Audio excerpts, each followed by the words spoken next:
Welcome back to On the Bench with Matt Street and Justice Foss here. Matt, how you doing? Better than you. I look like I got a tan. Well, I just have better shading, Lighting. lighting. Yeah, whatever. Gotcha. Yeah, yeah. I noticed the shirt you're wearing down there. What do we got? Hey, go horse. Colts. We're here in Indianapolis in honor of their Monday Night Football appearance tonight. Probably not going to go good. What are you betting on it? Not on the Colts. You got to go Drew Brees tonight. Drew Brees throws 3 touchdowns tonight. I think he becomes the all-time touchdown passer. So, yeah, most touchdowns ever. So he's got something to go for. Colts are in a bad spot. That game could get weird. Well, they're technically mathematically still alive, but Yeah, we might be playing for a draft pick. Put it all on the Saints. Bet Drew Brees to throw 3 TDs. Monday Night Football, 3 TD. You know he's going to do it. Like, stage is set. hashtag thanks Andrew Luck. Go horse. Go horse. So getting in our first topic here, North Americans. The schedule's just been released. You know, we got some top teams in this. 3 different pools. Top teams in each pool would be the Chiefs, Kelly Lake, and MedX. What are you thinking from this tournament? Pool A is the hardest pool. You got Furious, Northern Invasion, the Flames.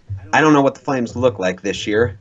Northern Invasion is the team with multiple names, right? Yep, that'd be Dano's team.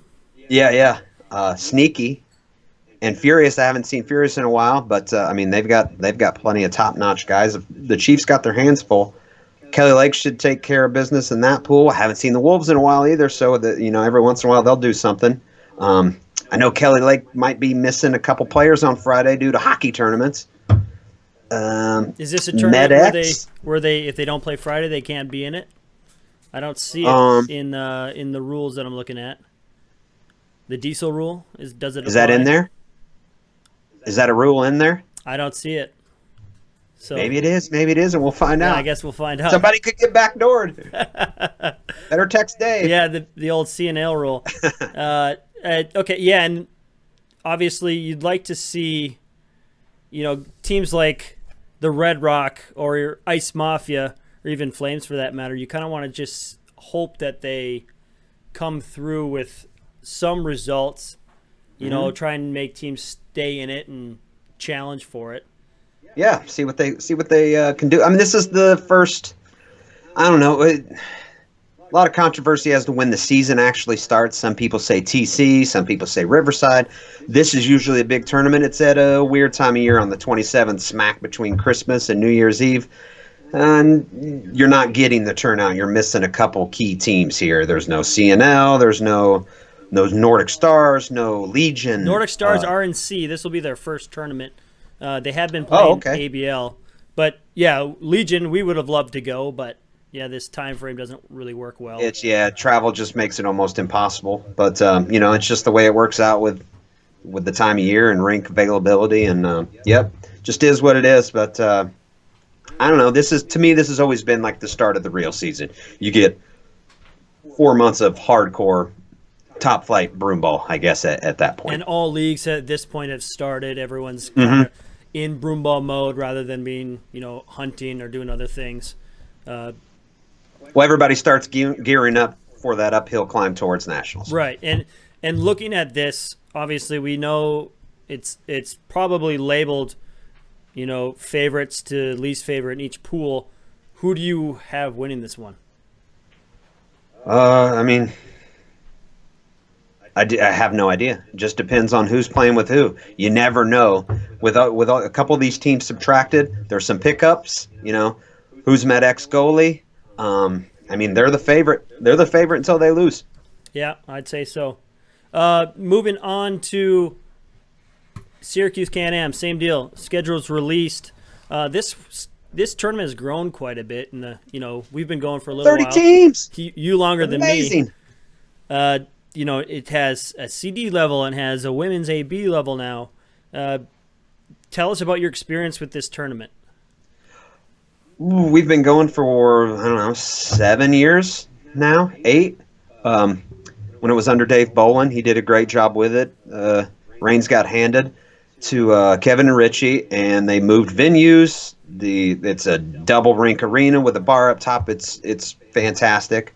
But this is that tournament where you get, because it's up there by Quebec, a couple teams, not too far from Ottawa, a couple of teams come down, so you get one of the only tourneys, unless you get Barry's Canada team that comes down. This is the only tourney where you're going to see a lot of the Canadian players. So that's a big draw for a lot of people. And this year, there's a CD division. There's a full women's division.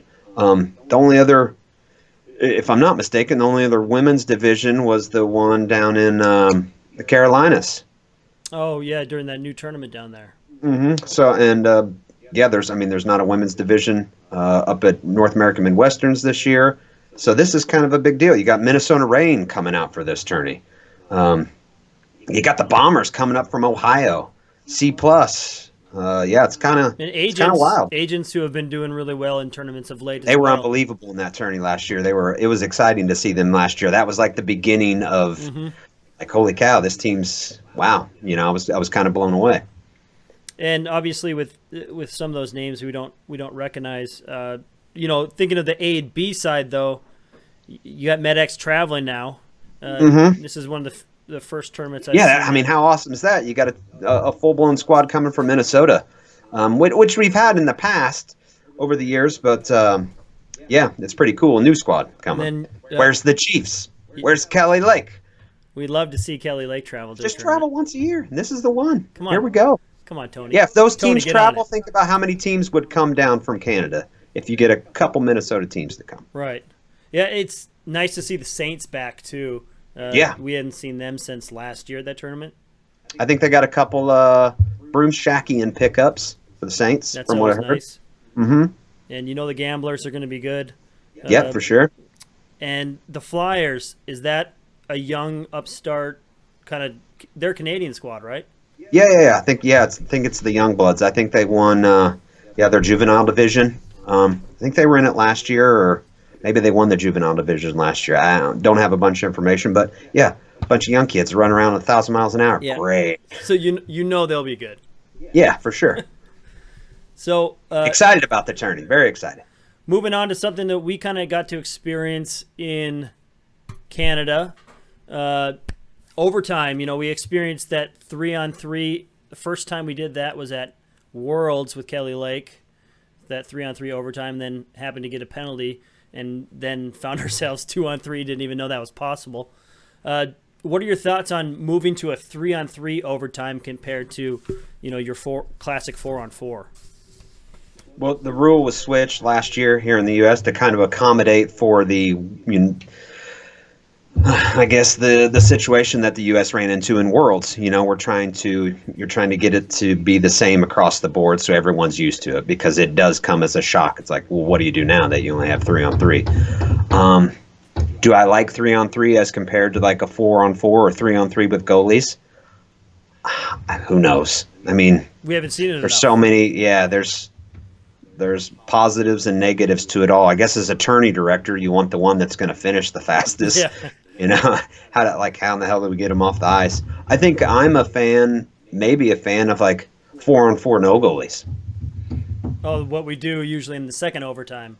And just go straight to that. Get the goalies off the ice. Hey, you played a hell of a game. Now let's see who can screw it up for you. See, and that's where I'll disagree. I really like the shootout aspect. You do an overtime. I don't mind the 3-on-3. Obviously, I'd love to get some Canadian feedback on that, because they've done that more than we have. The shootout is cool, but it's also like, I don't know.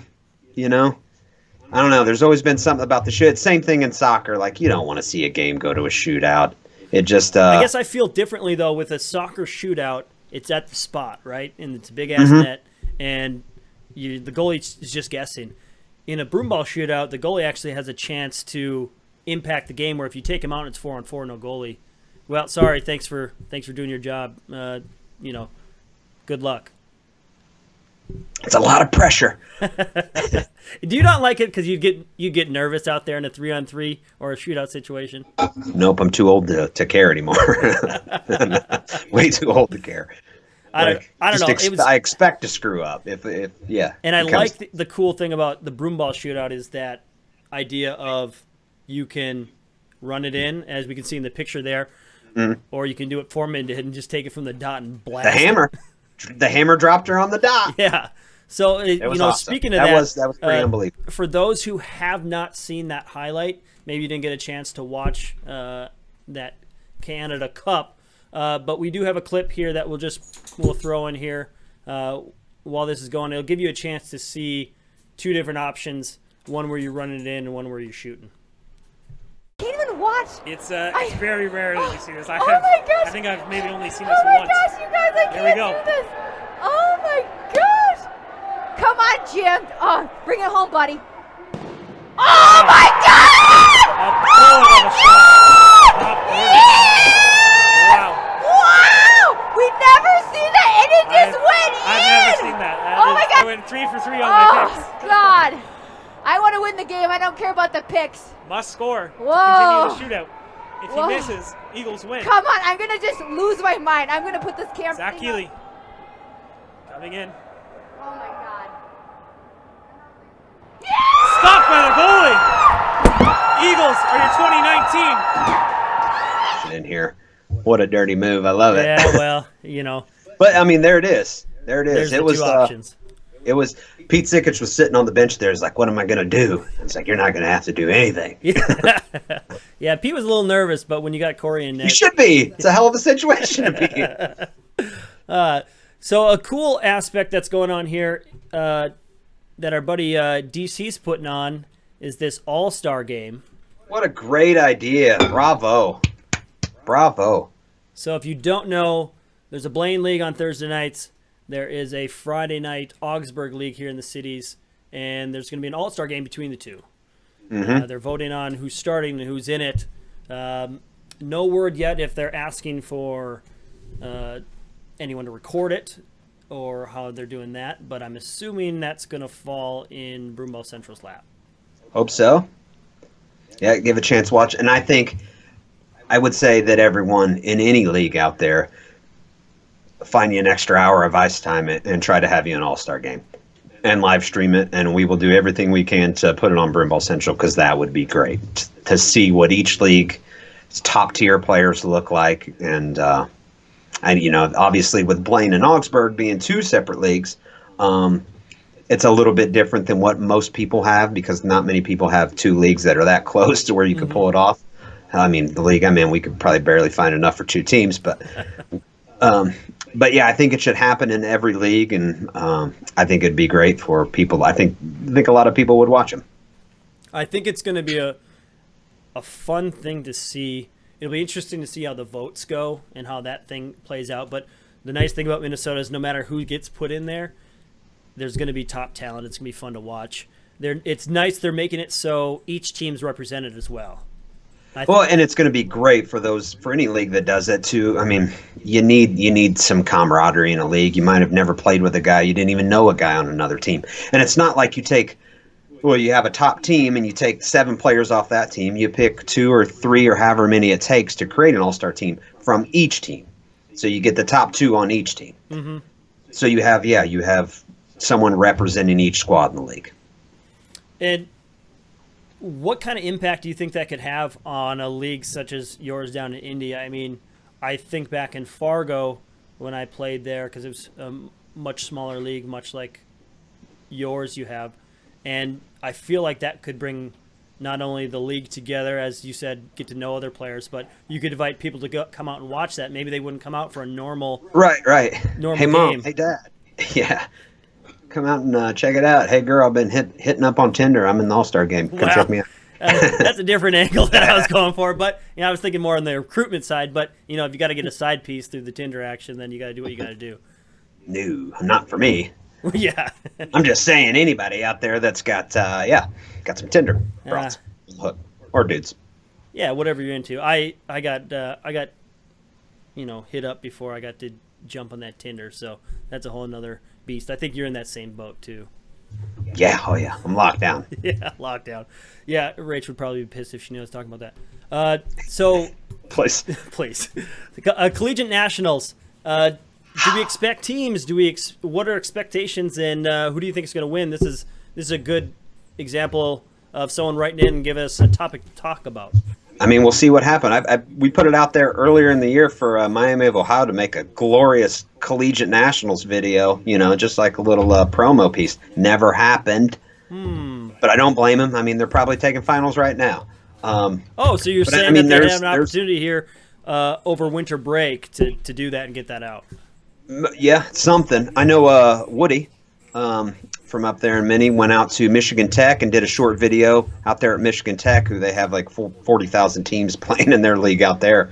And he's doing work to try to get one of their teams for nationals. I actually think Woody, out of the kindness of his heart, put up, maybe like free entry, like he'd pay for their entry, maybe do something with their hotels or something like that. I don't know. He was trying to incentivize Michigan Tech putting their first team in ever. Omaha's got a squad. Miami of Ohio's got a squad.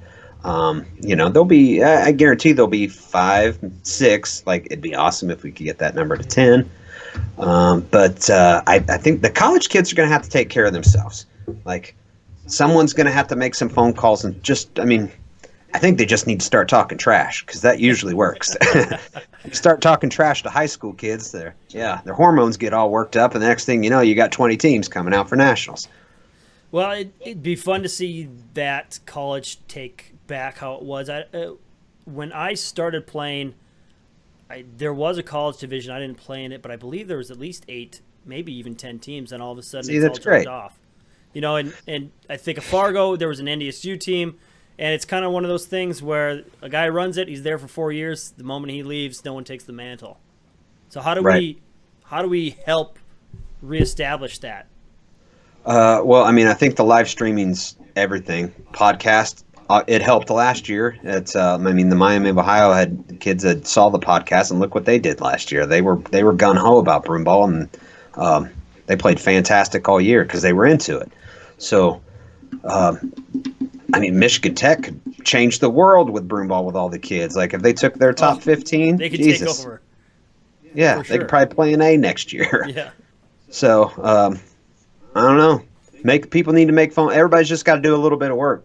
I mean, there's not enough time in the day for one guy to make a bunch of phone calls. Everybody's just if you know somebody that's in collegiate or has an insight to maybe getting a collegiate team to come, got to start poking them. And this is where the audience and everyone within Broomball has to take care of the sport. Mm-hmm. It's not big enough for just an entity or a few people to take care of it. It has to be everyone in it. I would love to have that collegiate championship game last year was probably my favorite. Yeah. At Nashville, obviously besides ours, but it was electric. You could see the excitement. Before we move on, who do you, knowing who would probably be there, who do you got winning? Miami of Ohio. Yeah, I think. Yeah, let's go. The one team that travels, the one team we know. Why not, right? Yeah. We got our boys on there. That's right. Interns. Goose. All right. Blue Ox, again, another equipment section. We're talking about curved heads. Now, we're not talking about long boys or long shafts, as some of our guys like to talk about. Jesus, I never want to hear it again. F the Brothers Morris.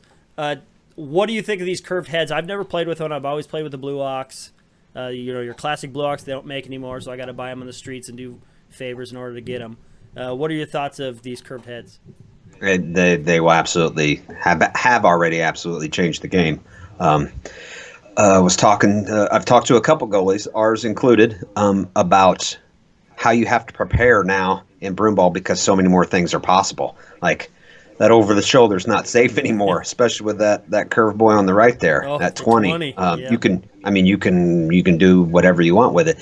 For a guy like me, it's hard to get used to a stick like that, but I think that would kind of mimic, a hockey stick more than a flat stick would. So you see the Kelly Lake dudes with their wrist pass all over the ice. I know Pete Sikich, one of the top players in the world, just switched to that 20. He's trying it out here 20. soon. Okay. Yeah, what is that? We got 5, 10, 20 up there? Yep. What happened to the 15? Where's the 15 degree? They didn't care about the 15. Yeah, I like how you just go 10 to 20. Max War on our team, his wrister he's like one of the guys that has really put it to use on our squad, and it's just unbelievable what you can do with him. It's kind of wild. So, Yep, it's changed everything. It's changed the way goalies have to defend the net. Yeah, and you've seen another guy, Johnny Broomball. Now he doesn't have one of those curved heads, but he's had one of those classic STX heads they don't make anymore. And they bend the bottom. I know Justin Pitt and Taw had been experimenting with that stuff. And you can see what Johnny Broomball does. He's running down the ice full pace, and he can just flip it over you and just keep running. Yep. It does change the game, not only for goalies, but then for those wrist pass and getting around players. You can get so much more power on them. If you can get used to those sticks, they're definitely the way to go. If I could start all over, I'd play right hand down, and I'd use that 10 boy right there, and we're just old dog, new tricks, not happening over here. Yeah. It reminds me so much of field hockey. The one worry I think about it, well, Zelda makes a cameo. Hey.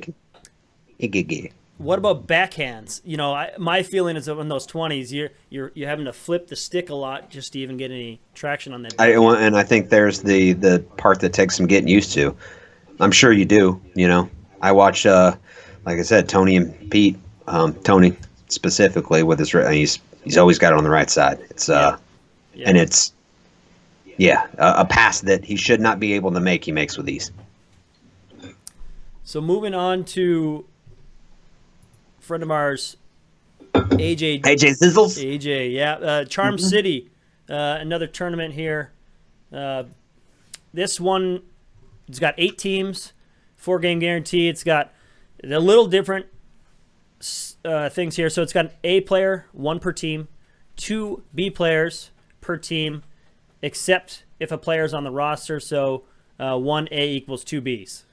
Right. And then all CD players welcome. So they're trying to, with that, it tells me they're trying to get in some players that can maybe teach and do some things to help a team, but they're not going to be able to overpower the tournament. Right. What's the date on this tournament? This tournament Late February? Is 2/28. 2/28, February 28. Yeah, we got a Friday, Saturday, and I would assume Sunday, but Friday, Saturday tourney for sure. Yep. I think it's filled up, 8 teams. They're doing amazing things out there in Baltimore.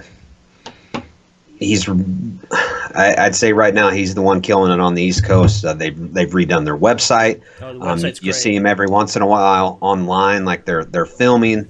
They're having huge drop-ins. Like their league's really churning. That's it's where the Roadrunners come from. And they're a surprising team every time they play. Yeah, I mean, we saw them. Over the summer at Broomfest. They beat our indie squad, and we're just they're lightning bolts. They've come a long way in a short period of time, and they're doing amazing things for the sport of broomball right now. Well, I just got off the phone, and I was screen sharing with AJ. We were going over the program we use even to record this and what we use to record our games. And so they're switching to that platform. He's got a new 4K camera. See, there you go. So they're upgrading that stuff. Once he figures out the video, they're going to start working on the audio. So the tourney will be live streamed at a higher level than normal. That's the Quest for the Crab tourney, which I think's the coolest trophy in broomball right now. It's a crab on a trophy. I haven't seen it. We should. We got to get Quest a picture of that thing. So AJ, if you're listening, send us in a picture of that so we can show that next time. I don't know many of the teams out there that go for this because the team names out in the East tend to have unique names. They tend to change quite a bit. So I can't even tell you who a favorite would be. So out of these names, I'm going to pick the Van Buren boys because that's the only one I recognize. Well, sweet. Go Van Buren. Yeah, Van Buren. I think they're orange, so we're going to go with them. Go with the color orange. I like it. Yeah. So this next segment, we're going to do slightly different. So this one is called Role Play. So, Street, you're going to do it. Your baby Ty. Boom. Where have you been? Have you noticed how my shirt matches the shirt? Yeah, I can see that. It looks really nice. Nice facial hair in that picture. You look well groomed. That's not how devil, don't you ever die. I don't usually see you that way. So, like, why you look like that, and where have you been? Well, I've taken a hiatus. Made some sandwiches. Got a girlfriend. Oh, Yeah, I got a girlfriend. you got a girlfriend. Taking up a lot of time. So- I've tried to come over. Matt has switched best friends on me. Max is now his best friend, Oh, Max also known replaced. as Ty 2.0. But me and Matt are still tight. I took a job. I got a hockey job. I'm of our the JV coach. Oh, okay. JV coach for a Carmel hockey up here on the north side Kind of of a big Indianapolis. What'd you say? It's kind of a big deal. Yeah, it takes a lot of time. Well, so I was doing the podcast, and my mom never listened to the podcast. Okay. So I was like, well, maybe if I coach a JV team, my mom will come see me coach. Okay, She- so it's all a ploy to see what your mom will do. Mom has not came to a game yet, so Okay. I don't know if I have to coach varsity or I've been to more games than your mom. you were there. You were there last week, and I appreciate you coming Yeah. out. That meant a whole lot to me. One more game than my mom's been to this year. Yeah. So I would say there's a 99% chance that I'll be back in the barn maybe in the next 2-3 weeks. It is the holidays. Okay, so you got I nothing expect better to this- do. I expect to spend a little time with my best friend Matt. Okay. I haven't seen him in a long time. I know I've broke his heart over and over and over and over and over again by not coming around. So Is the podcast dead? well, no, you've got one going on right now. I figured I could just piggyback off this Oh, thing. you See want a next guest week. star on it? Okay, I get it. Okay, all right. Well, you can go away, Ty. We'll see you in a couple weeks because we know you don't show up for stuff. He does. He'll be here. Oh, okay. All right. You watch. All right. Ty will be back. I'll take your word for it when we I see miss it. him. I miss him. It's killing me. All right. So, final shift here. Let's talk about Syracuse, the CD side. Who is your favorite? Oh, hold on. Let me pull it up. Well, I mean, who knows? Who knows with this tourney? There's you don't know who's coming with what team. Like you see C plus, who's C plus ranked 5 right now in the U.S. Yeah, they're a little high, but early season stuff. Right, but C plus is in CD here, so that means C plus doesn't have all their guys, and they've intentionally pulled themselves down. So I see the Bombers are in it. Bombers have C plus guys. Top Shelf, Roadrunners, New Jersey Sinners. I don't know who's on that. So I mean, there's a lot of teams that there's a lot of new names. Call out but- a winner. Huh? Call out a winner. Go Bombers. Go Bombers. All right, I'll give C plus. I'll give C plus my love. Broomball Central. Where is the next full coverage tournament? Syracuse. Yeah, we'll be on that Olympic sheet, I guess, for the whole weekend there. Grant Dawson Yeah. will be there. We might be able to get some. Yes. Forgot about some that. I voice asked that coverage. question yesterday. Golden Pipes, baby. Golden Pipes, baby. Best league outside of Minnesota. Ooh. I will say whoever films the most here in the next 4 months, who's ever live streaming on Broomball Central the most in the next 4 months will get my vote. As of right now, we're looking at Pittsburgh or Charm City. We'd love to hear some arguments about why you'd be the best league outside of Minnesota. Yeah, there you go. Where's Nationals in 2021 going to be? We know it's in Minnesota here in 2020. Uh-huh. Where would you like to see it? I would love to see it in Minnesota up at Blaine or some other big rink that can host 4 sheets with 80 teams. Maybe not possible, but I think it is. I don't know. I've heard a couple places. I've heard a couple places in Indiana. I've heard something about Boston. Who knows? There's it's up in there. I think it's up in there. Carolina, keep pushing for it. Yeah, I mean, anytime it's outside of Minnesota, it's a weird deal for me. I'll still go to it, but Minnesota for life. So, For Nationals, anyway. Anything else to add, Streeter? No, that was it's good stuff. I'm getting ready to dial in on this Monday night game. Go Horse Go now. Horse. All right. So They're from gonna get both of pounded. us on the bench on our final shift here, we'll catch you on the next one.